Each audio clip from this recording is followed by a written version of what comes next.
तंजीमन ते तनकीद कनि था। तव्हां हिन सिस्टम ते कीअं था ॾिसो, केतिरो ई बहितर सिस्टम आहे ऐं वीज़ा सिस्टम जेको उन ते केतिरो कंट्रोल? बिस्मिल्लाहिर्रहमानिर्रहीम। अस्सलाम वालेकुम। मेहरबानी रहमान भाउ तव्हांजी जो असांखे मौक़ो असांजो वरितो। भजन अर्ज़ ई आहे त असां तंज़ीमूं कॾहिं बि इन शइ खां जेके बि गवर्नमेंट ड्यूटी जे लाइ जेके बि क़दम खयां आहिनि असां कॾहिं बि उन खां डिनाए न कयो आहे।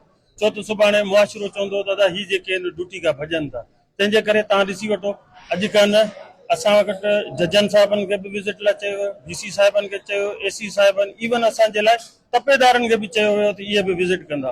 उन खां पोइ हिननि बायोमेट्रिक ऐप आई, असीं उन्हनि ते बि एग्री हुआसीं।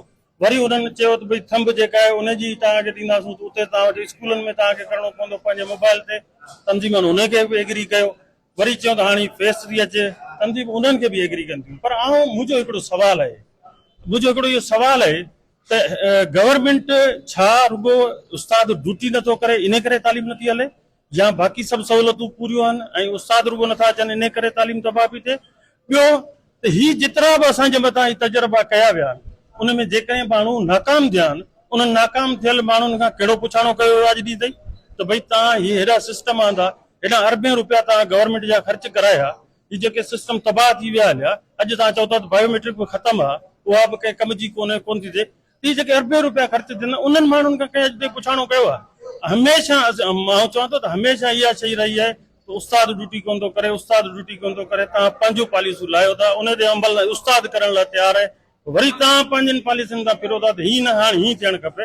सो ॻाल्हि इहा आहे, हीअ हिकिड़ो ज़हन ठही वियो आहे असांजे माण्हुनि जो, उस्ताद ड्यूटी कोन थो करे। असांजो उस्ताद जेको ड्यूटी करे थो उहो कॾहिं बि इन शइ खां डिनाए न कंदो त बाबा जेको खपे वेठा असां ते कयो, असीं वेठा आहियूं स्कूलनि में ॿार पढ़ायूं वेठा, मुंहुं जी कयो, पेरनि जा अंगूठा हणायो, जेको खपे उहो कयो, असीं वेठा आहियूं। सो ॻाल्हि ईअं आहे त असांजो सिर्फ़ु हिकिड़ो इहो सुवालु आहे त जेके माण्हू ही तजुर्बा कनि था, जेके तजुर्बा नाकाम थियनि था, असांखे सिर्फ़ु इन सवाल जो जवाबु ॾियनि। उन्हनि मां कंहिंखां अॼु ॾींहुं ताईं पुछाणो कयो वियो आहे त गवर्नमेंट जा असांजे टैक्स जा अरबे रुपया जेके तबाह थिया आहिनि उहे केॾां विया, उहे किन माण्हुनि जे करे विया? इहो सवाल ज़रूरु तव्हां हुननि खां पुछो।